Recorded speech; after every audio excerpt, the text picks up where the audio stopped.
Welcome to What Has My Attention, and this is John Biethan. Today's episode is titled The Sovereign Voice of Influence, featuring Nicole Guberman. Nicole is yet another woman in strong leadership who I met on LinkedIn. She has a very unique set of credentials with an in-depth knowledge that, along with her lifelong experiences, enhance and empower the change and transformation that women seek today. After listening to our conversation, go to her website, trueselflove.club, and watch her free masterclass. The link to the masterclass is in the show notes.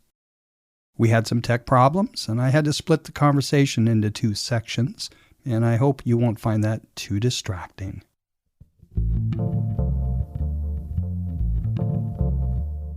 One of my deepest passions is helping women to use their voice from a place of authenticity and ownership and power, and also from a place of pleasure, so that when they present themselves, they feel that they're speaking from their deepest truth, that they're feeling uninhibited, that they're able to express themselves in a way that feels good to them, where they feel that they're making the deepest impact. Hello, everyone. This is John Biethan with whathasmyattention.com. And actually, I'm the president of imaginepodcasting.com, but what has my attention is literally, people say, what is the show about?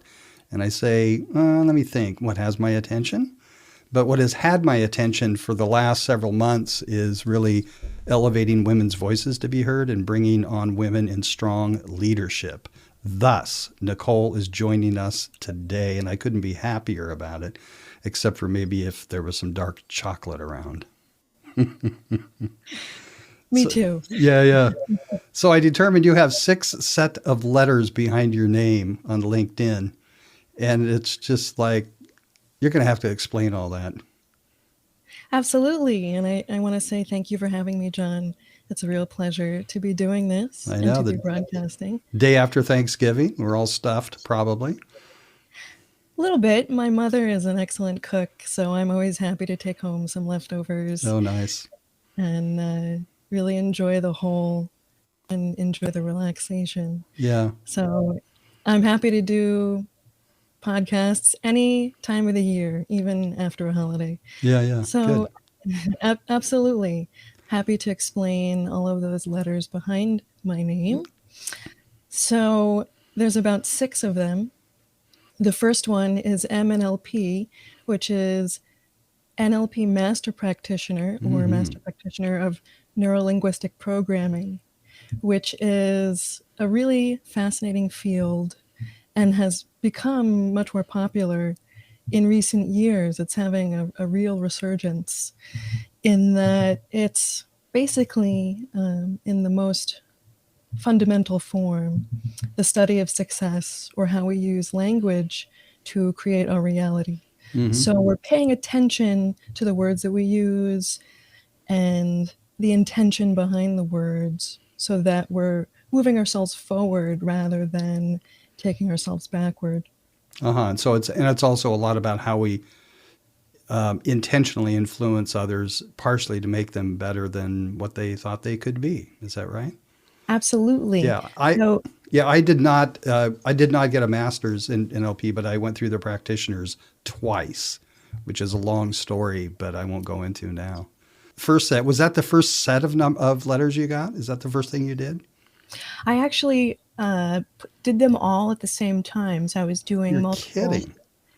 That's the way I roll. I love to dive in deep and really dig my teeth into the study and the material. So MNLP is the first one. I forget the order that they're in, but the next one is MHT, which is Master Hypnotherapist. These aren't the droids you're looking for. Say that again? These aren't the droids you're looking for. Right? Yes. And originally, I was so fascinated by NLP, I didn't have a conscious intention to go into hypnotherapy, but I fell in love with it. And I said to myself, I need to do this. This is super important to me. And I felt that in order to serve my audience, my community in the best possible way, that I was going to do that as well. And it makes a lot of sense because my family is deeply in the field of psychology and psychoanalysis and social work. So me stepping into hypnotherapy was kind of like a no-brainer. Yeah. And I remember my father saying to me a while back, "Oh yeah, I studied hypnosis when I was in college." So it was really fun to deepen that connection with them and start to talk shop with my folks. That was great. So there's another one that's MTT, that is Master of Time Techniques, which is I guess you could call a subdivision of NLP.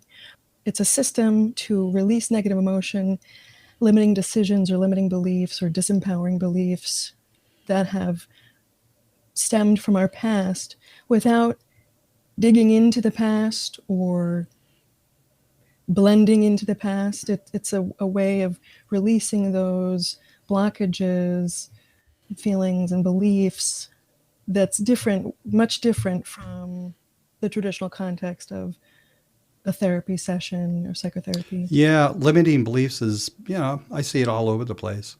And right. Yeah, and a lot of therapists take people back to when you were a child or any of that stuff at all, which I don't know. Well, NLP well enough to know that one of the interventions is that the idea is you can't really change the past, but you can change how you feel about it. Right. You can change your perception. You can change your perspective so that you're not burdened by what has occurred. You're able to continue moving forward. So the way that I perform my coaching in all of these modalities is from a place of strength, not from a place of, I don't say this in any kind of negative way, but there's this focus on diagnosis or dysfunction where we're fixing, quote unquote, I don't like to use the word fix, but either do I. Fixing a problem, or we're addressing a trauma. And everyone's got trauma on a certain scale. It's kind of inevitable in life. And we all have to, it's our responsibility to address those traumas. And so when you're engaging in this kind of alternative and complementary therapy, you can be working with a therapist too, or you can, if you haven't been in therapy, but you're interested in taking your psychological skills further, it's not necessarily a requirement, but, it's part of the process to obtain a referral from a licensed mental health care practitioner, licensed therapist. So that's MTT. And then you've got MSC, which is Master of Success Coaching, which is obviously the world of coaching is so fabulous, so wide, so broad, and there are many different techniques and schools of thought. So the Master of Success Coaching is very related to NLP and how we create an achievable outcome.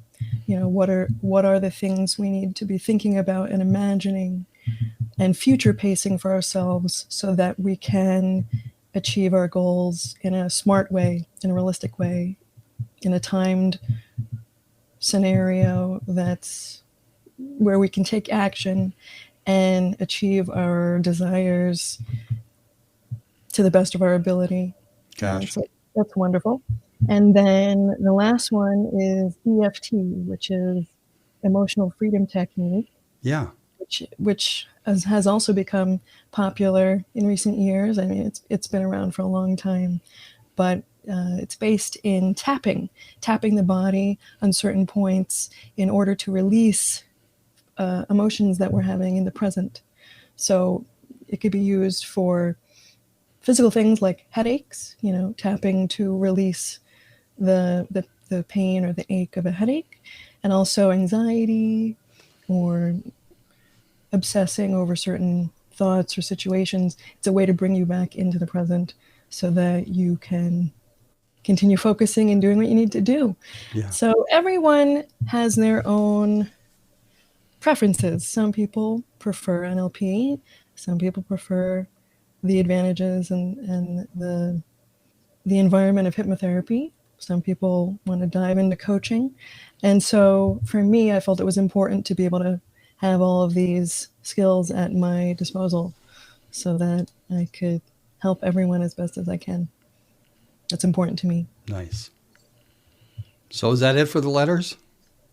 For now, I think so. It's enough. It's enough. So we titled this. I actually asked you to title this episode, "The Sovereign Voice of Influence." Yes. So let's let you dive into that a little bit. I may have some questions, but I'm primarily here to present you and hold safe space for you. So absolutely, I'm happy to explain that choice. So I have a community on social media called the Sovereign Speakers Sisterhood. And I came up with that title because one of my deepest passions is helping women to use their voice from a place of authenticity and ownership and power, and also from a place of pleasure, so that when they present themselves, they feel that they're speaking from their deepest truth, that they're feeling uninhibited, that they're able to express themselves in a way that feels good to them, where they feel that they're making the deepest impact. You know, we all have these from time to time in our life, for whatever reason, these feelings about how we present ourselves. And when you're in business or you're in a field that you're required to be on display, there can be a lot of lingering thoughts and feelings underneath the surface of, you know, how do I appear? What's the impression I want to make? Is it good enough? Or some people throw around this term of, I think it's a buzzword and really needs to be delved in deeper with people on their own individual basis, but imposter syndrome. mm-hmm. And people feeling like, well, you know, some people are experts and yet they have these qualms about, but I don't know everything. And that holds them back from really being able to share their gifts, you know. So working through those inner Like issues, a conflict. those inner conflicts, so that they're able to really shine without feeling those negative emotions. I think that's really important. And coming from the field of opera, you know, I spent many years of my life, and I still plan to, many years of my life performing and learning how to sing, learning how to use my voice, growing my voice. It's a very deep part of me.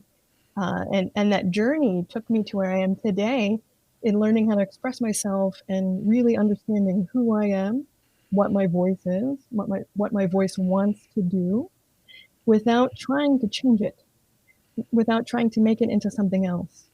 And I think it's really a common issue today where, you know, both men and women feel like they have to be a certain way, or they should do something in their career, or they should market themselves in a certain way. And if they don't, there's something wrong with them, or there's something less than. And there's absolutely no reason for us to be hiding that or avoiding it or denying it. And there were things in my own journey that I was denying for a long time because I had worries about being judged, or worries about, well, how's this going to affect my ability to perform, or people are going to think X, Y, Z, and that's going to affect my future career and all these things. And I had a lot of limiting beliefs, and eventually I did the work to move past it. And I told myself, you can do both. There's nothing wrong with doing both. And my values and my definition of success changed over time. But I had to get to the point where the pain was so present that I needed to make a choice. Mm-hmm. And sometimes we have to hit rock bottom before we, you know, transform into a completely new person. Of course, I don't want people to hit rock bottom before they decide they want to change, but that's often part of the process. And I've really found a deeper calling in helping women, move past those blockages, move past those challenges so that they can fly, they can shine and feel good about what they're doing and the impact that they're making, and feeling really solid and clear on what their mission is. Yeah. So having your support group, so to speak, is really, really important, isn't it? Absolutely, it is. And I also have another community specifically for achieving vocal and personal growth after a toxic relationship, whether that's a romantic relationship, a platonic relationship, a familial relationship, or experiences in the workplace, where, challenges that we may have had in family growing up, how that's filtered into the dynamic of our, how we communicate with a partner or how we're not communicating with a partner, and the kinds of people that we're attracted to, that we gravitate towards, whether they're good for us or not. And what do we do after those situations so that we don't continue to repeat those patterns and those, Yes. unfortunate situations. So that's also very important to me, because I've had my own unfortunate situations. And it doesn't matter your level of success, your expertise, your intelligence. Things like that can happen to anyone, and it's important to realize that no matter where you are in your journey, you owe it to yourself to keep going forward and getting what you need, getting your needs met, and really enjoying your life, and believing that more out there for you in the world. And ask for what you want. Yes, yeah. I think we all have unbelievable possibility within us, and we need people in our life that believe in us too, that want the best for us, that want us to soar. And without that, it can be really challenging to succeed. We don't get anywhere great in life alone. I don't think we do anything alone. In fact, I think most problems can be solved in relationship with communication.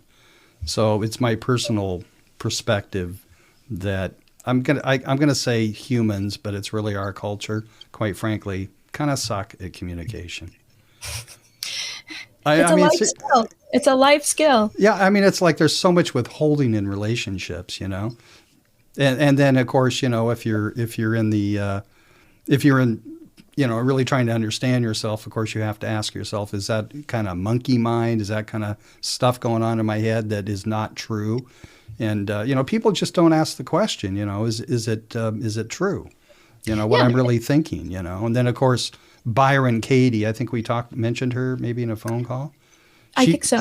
Yeah, she brought to my attention that that's a big problem. People just do not question their thoughts, Right. Is it true? Really true? Mm-hmm. Mm-hmm. Yeah. Just because I have a thought doesn't mean it's true. Yeah. Right. And deciding the meaning of what we're thinking, and, even when it comes to performing, just because I have a thought about something doesn't mean I have to attach to it in the moment. And how do I work on that so that I'm in the driver's seat? That's who's in the driver's seat. And that's the deep inner work that we have to do on a daily basis, even if it's hard, even if we have resistance. So, yeah. So, I do hear a lot of people talk about the deep inner work, and I think that scares a lot of people. So what is kind of one thing you recommend most people do if they're curious in this conversation about what they could do without going too deep, but just one thing they could do to start? Yeah, I love that question. The first thing that comes to my mind, and we always want to go with the first thing that comes to our mind, because that's the unconscious talking to us, is, what do I want? What do I want? Instead of, what do I not want? If we focus on what we want, we'll move toward that. But yet, human nature is, we want to focus on the negative, or we have these hesitations and this resistance to getting what we want. right?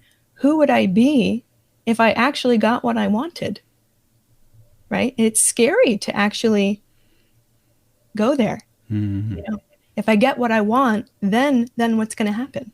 Mm-hmm. You know, some people have an unconscious investment in suffering, that they get so used to, or somehow in their life, they started to do something, but it was causing them pain and they didn't really realize that it was painful. Mm-hmm. And so they keep repeating that pattern over and over because it's been ingrained. It's become some kind of programming. Mm-hmm. And then some people naturally, for whatever reason, have an unconscious investment in joy and happiness. They're not hindered by unconsciously kind of causing themselves pain. Mm-hmm. So we have to know ourselves and what we want and what are our values in order to go after what we want. So that's where I would start. If taking the time to, before your day starts, do some writing and say to yourself, what do I want? Mm-hmm. Or, like Julia Cameron, she has her book, The Artist's Way. Yep. I did that many years ago. And she recommends every morning getting up and writing 3 pages, just stream of consciousness, just writing 3 pages. It could be absolute nonsense, or I don't even know what to write, just saying, I don't even know what to write until your mind starts to, unload these things going on underneath the surface. And when I first started doing that, there was a lot of kind of negative things coming up, like, should I be doing this? Or, anger that was coming up or whatever. And I had to get that out. And it was a great way of getting to know myself at a time where there was a lot of shifting going on. There was a lot of growth happening. Mm-hmm. And so later I started to realize that it was important for me to write when I was experiencing stress or confusion. I like to celebrate confusion these days, but You do? yeah. How do you celebrate it? That's funny. We go, yay, I'm confused. Oh, I'm confused. I love that. So that we're not associating to, oh, there's a problem here. My brain is trying to figure something out. My brain notices, oh, I have some kind of problem to solve. And, how can we be creative about solving problems rather than seeing them as problems? Yeah. What's the not problem? Oh, your audio just went away. We are back, sort of. So Nicole actually, I think she got all excited and one of the cables on her microphone got unplugged. And this happens. Well, it doesn't happen a lot, but it does happen, right, Nicole? It happens. Life happens, and then we adjust. Well, I had told Nicole, we kind of got back, I'm actually watching her, she's watching me, but I said, I really want to finish the conversation, and if it means having you back at another time, but let's see what we can do here, because the other thing I really wanted to get back to was talking about the sovereign voice of influence. Yes, I so went on sovereign voice influence. Those are like 3 words that just pop out at me. Yes. So the reason I chose sovereign is because we as a society, we as individuals, we have a responsibility to own our voice, to own our thoughts, and express ourselves with our own unique gifts. We need that freedom in our life to fully shine and know ourselves without being hindered by other people's opinions, other people's prerogatives, other people's shoulds. Oh, you should do this, so you should do that, or other people's judgments or whatever, because that's all going to happen in life no matter what. And we have to be able to charge forward with our own freedom and our own independence, and do that in a way that feels good to us, that feels purposeful, that feels pleasurable, where we're walking in our power. So sovereign, you can also see it as that queen energy for women specifically, Mm-hmm. you know, the archetype of the king or the queen comes from Carl Jung. You know, he has all of his archetypes. And it's important for us to evaluate ourselves and see how that queen archetype or that king archetype shows up in our life, shows up in the way we express ourselves. Mm-hmm. You know, there's various other archetypes such as magician. Mm-hmm. And I like to see myself very much as the magician in the sense of being the catalyst to other people's transformational change. You know, also Alchemist. alchemist, magician, transformer, sorceress. And in many ways, from an operatic standpoint, I inherently related to those characters. So for me, the queen, the goddess, Oh, yeah. the that's important to me, and it's become a passion in helping to unleash that energy, that kind of power in other women. So that's where that comes from on a basic level. And then voice, obviously everything we've been talking about, how do we develop and hone and build our own inner voice as well as our outer voice? And how do they coexist? How do we integrate them? You know, because the way that we think and the way we speak, the way we feel is going to translate into how we use our voice. So often people have these psychological blockages or fears or things going on that show up in the way they use their voice. And so that's become very important to me over the years in helping people free themselves to break free from those old patterns. Mm-hmm. Mm-hmm. And actually physically address how they're using their voice, how they're projecting or how they're not projecting, Mm-hmm. and doing it in a way that's productive and positive and not fixing. Yeah. We're growing, we're developing, we're blending and we're massaging. You know, it's a much different kind of association. Yeah. And then influence, how we're influencing others on various levels. How, you know, NLP helps to teach and promote how we can persuasively influence others from a place of ethics rather than manipulation. Yes.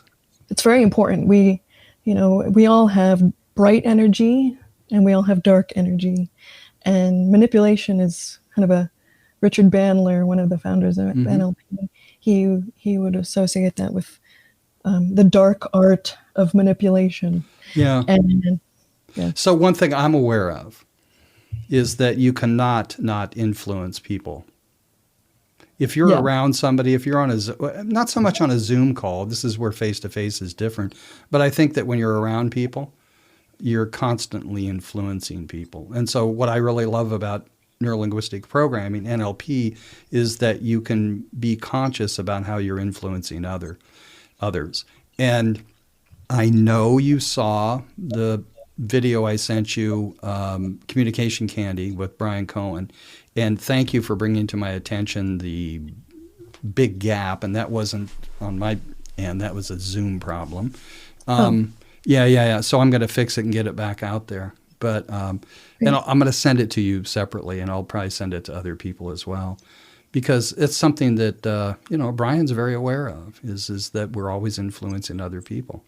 And one thing I wanted to mention is before we got disconnected, you were talking about basically journaling and writing every day for like 3 pages, I want to let you know as many, many years ago, I don't know, 13 years ago, something like that.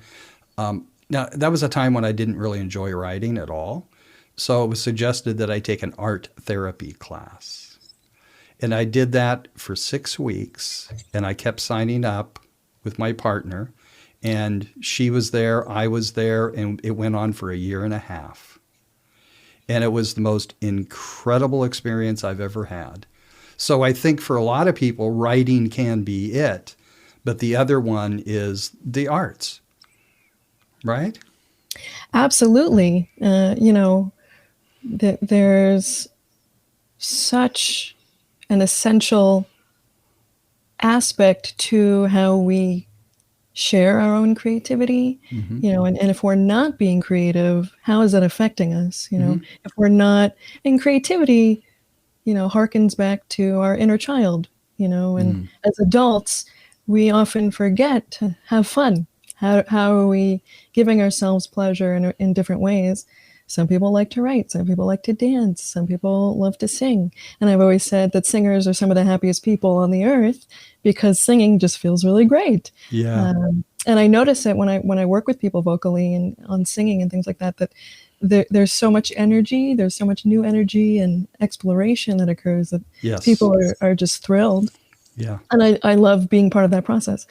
Some people love to exercise. I mean, that can even be creative, Zumba with exercise and dancing. Oh, yeah. Some people love to paint. I think it's important for everyone to find what that is for them, and explore and have fun deciding. Are you suggesting people unplug their cable? Oh, absolutely. Get off the phone.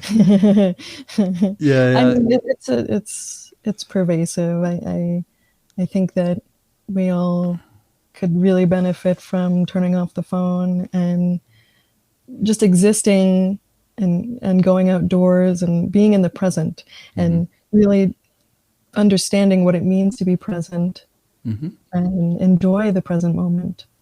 Awesome. Yeah. Just because it's a little timely, do you know who Ram Dass was?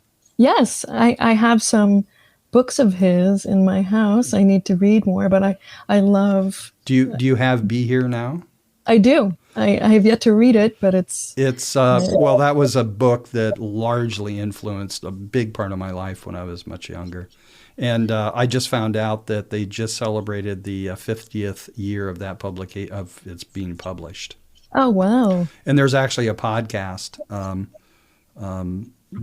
Ram Dass, and basically what they're doing is they're releasing all these episodes of his lectures and things like that. And I didn't know this, Nicole, but I got to find this on my phone and I'll share it with you. You're, of course, aware of mindfulness, the word mindfulness and what that means. But it was actually, the whole thing was started by Ram Dass. But he didn't call it mindfulness. He called it witnessing. Ooh, yes. Which I really like a lot. Like a lot. I like that word a lot. Absolutely. And that I'm associating to Eckhart Tolle. He talks about witnessing the thinker. Yes. Observing the thinker and detaching from that and helping yourself to access the present moment. Yeah. Yeah, I love that word, witnessing. Yeah. So that podcast is called Ram Dass Here and Now. I will definitely check that out. No, I know. And so I mention it here on the podcast because, in terms of Imagine podcasting and helping people get started podcasts, part of what I want to be teaching is you need to just chill. You need to do a little work on yourself. Maybe listen to a little Tara Brach. Do you know who she is? Yes, I do. Yeah. She has lots of meditations. Yeah, and it's and great. Recordings on an app called Insight Timer. Yes, yeah. So, just people like that, and it doesn't. I don't think it throws up against any kind of religious thing at all. It's just some really good stuff. And then I, of course, also listen to Sam Harris. Sam Harris is a new name for me, but I will definitely check him out. Sam Harris has a podcast called Making Sense. Ooh. He's a neurologist, lifetime meditator, and an atheist. Wow. Yeah, so it's really pretty interesting. That sounds incredibly interesting. I love to learn, so anything I can get my hands on, I'm already absorbing it, and awesome. all the wires are firing. That's good. So before we go, but don't go, meaning, okay. I just want to, what is really the best way to get in touch with you? And I got to tell you, I think you reached out to me on LinkedIn. Is that right? Or you Um, were following I Elena or something? yeah, I had posted something regarding Thomas Leonard's 28 Principles of Attraction, and I Yes. think you might have seen the post, Yes. and then you reached out to me, and then Yes. I was like, absolutely, I'd love to chat, you know. Yeah. Yeah. But the best way to reach me, there's many ways you can reach me, but you can, of course, email me at Nicole@trueselflove.club. You can go to my website, which is trueselflove.club. You can find me on Instagram and Facebook. The handle is at the @Nicole.trueselflove. Mm-hmm. And yeah, you can search me online, all different ways. Happy to hear from you.